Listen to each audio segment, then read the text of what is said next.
Hi, everybody.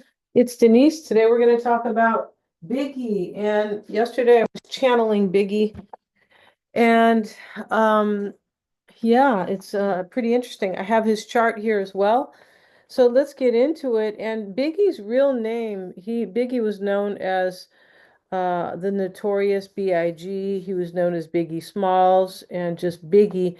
His real name was Christopher George Latore Wallace. And if you know a little bit about Biggie, he was a rapper and he came to fame fairly quickly, right?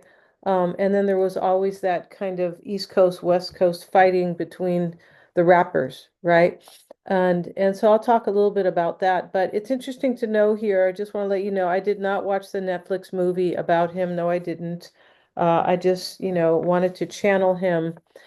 Um, I did learn a little bit about him after I had channeled him because I wanted to see what was accurate, right? And so, but let's talk, and I'll get into that as, as we go um, what I got from him. And so the first thing I got when I was channeling Biggie, I asked him if he had a message he wanted to tell me. And so he said that he was trying to fix something or handle something before he was killed. So he knew he was going to be killed. And you guys, I'm still waiting for my new computer. So next week, it's coming this week. This will all be very clear because the FaceTime camera is not very great. No, it's not. But back to this, right? His mother told him, possibly, she warned him actually that he needed to do this, that he needed to do something that was going to like either protect his future or protect his life or both, right? And so she was afraid for him, and he told his mother that something could happen to him. So she knew, but she wanted him to do something specific to, I believe, in order to kind of protect himself. And, maybe it was to get security, which he did later on. He did. But it could have been, kind of a myriad of things, right? And then I asked him to show me an image and what he showed me was a big government building. He said he was fighting people in high positions in the music industry and that he felt bound because he was trying to build his own empire. He wanted to be completely independent. And so he also had legal issues at the time of his death. Um, and he shared with me that he and Tupac had similar issues they shared in common, meaning they both felt bound by the leaders in the music industry, the entertainment industry. He and Tupac were actually friends at one point, and then there was that whole gang kind of, well, the whole rapper rivalry between the two, the East and the West Coast.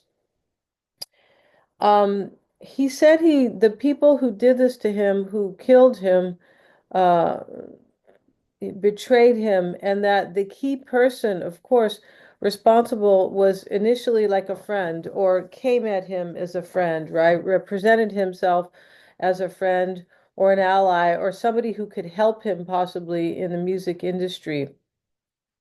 He said that was a white man that he had met several years prior.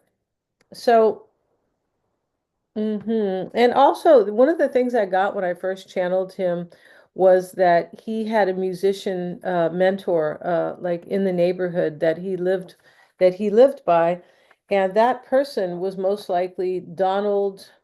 What was his name? I wrote down his name. Donald Harrison. Yeah, uh, and so he was really quite fond of him. He was a jazz musician, and he was really helpful to Biggie, right? With his sound and his kind of mix, what he was adding to his rap music. He also, when he started to talk about the women in his life, and there were many, he said that he loved all the women in his life, but his biggest love was for his teenage heart, sweetheart, which I feel like they were in high school together, Jan Jackson. He said that was the first mother of his child, and together they had a son. He said that she was the love of his life. He also told me he wanted to protect Faith Evans and Lil Kim. This is what was coming through, right? He wanted to protect Faith Evans and Lil Kim from exactly, he wasn't specific, but I feel like he was afraid for them in some way. Uh, Leading up to the days of his death, Biggie had hired security, not only because of uh, the East and the West Coast rivalry, but and the murder of Tupac just 6 months prior, he was scared and he knew people wanted to kill him. He knew who wanted to kill him. So, yeah, Biggie was he was only 25 years old. I believe he was 25, and he did a lot in his life, though. He had really accomplished much, in his young life. So let's look at his chart, and it's right here. And so we see that Biggie was let me move this taskbar a little bit, that Biggie was a Gemini sun, a Pisces rising, and a Virgo moon. So where is he? Pisces rising is right here. Here's the first house.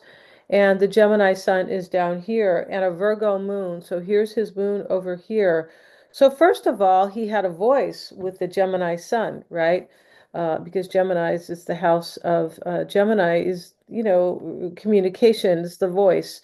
If there's a chakra that Gemini represents, it is the throat chakra. And so he did have a creative voice, though. He was a rapper. He also has Neptune ruling his 10th house. So where is his 10th house here? It's in Sagittarius, but here's Neptune, not ruling, but Neptune is here in his 10th house. Sagittarius is ruling his 10th house, if you can see the cursor moving. But here's the Neptune. Here is Neptune, and that is Neptune is there in his 10th house. So there's a big Pisces influence with regard to his work and his career, and he was a creative force. So that's this Pisces rising with, this is an angular house, his rising sign, right, in Pisces, and we see Neptune, the ruler of Pisces, here in his 10th house, another angular house. So this is a lot of creative juice that he was born with. Okay, so, and he used this to create his empire. His sun is here at 0 degrees in Gemini, and I was able to find his birth time. So if that is accurate, we're going by that with regard to his houses, right? And so he has the sun at 0 degrees in Gemini, conjunct Saturn. So here they are. A conjunction is when basically two planets get together and they marry each other. That's really what it is. That's the best, easiest way to say to describe it. It's a joining of forces when they are transiting at the same time, and here they are, Sun conjunct Saturn. All right, so, and this describes the Sun in Gemini, yeah, but the Sun conjunct Saturn describes a leader, his mindset for success, and this is in his house of home and family as well. This is very interesting here because he cared about his kids. Saturn can represent the father, and here it is in the fourth house of family and the mother as well. But this here describes a leader. It describes somebody who is kind of like checked in, somebody who has discipline about their family, right? It can talk about sometimes Saturn in the fourth house can talk about kind of restrictions and kind of, challenges possibly or lessons to be learned sometimes in the fourth house of family. But he was a good father, and this Sun, Saturn, in his fourth house can definitely speak for that, right? He cared about his kids, and he said that he wanted to make the best life possible for them. So Biggie had his share of breakups. If you've seen the Netflix movie or whatever else, I feel like Lil Kim was saying that it was not accurate. It might have been Faith Evans, but I feel like it was Lil Kim. But I'm not sure. I haven't watched that, as I said. But um, he did have his share of breakups, and here he has Uranus in Libra. So where is Uranus Libra? I'm blocking it with, with myself. But here's Uranus sitting in Libra. And Uranus is about instability. It can be about upheaval at times. It's about change, unexpected events, and surprises. This is also represents the future. It doesn't always have to be unstable, but that's what Uranus is entails, basically, right? So we have Uranus in Libra, and Libra represents relationships, right? Relating, relationships, sometimes legal affairs, but balance and harmony. And here is Uranus here in the sign of relationships. So he had unstable kind of, I know he had tumultuous relationships. He did. So this would make a lot of sense with Uranus and Libra. It's also in his eighth house, and the eighth house, right? It's in Libra, but it's in his eighth house. Uh, and so his eighth house is representing intimate relationships. So this is very kind of resonating with what we know about him, right?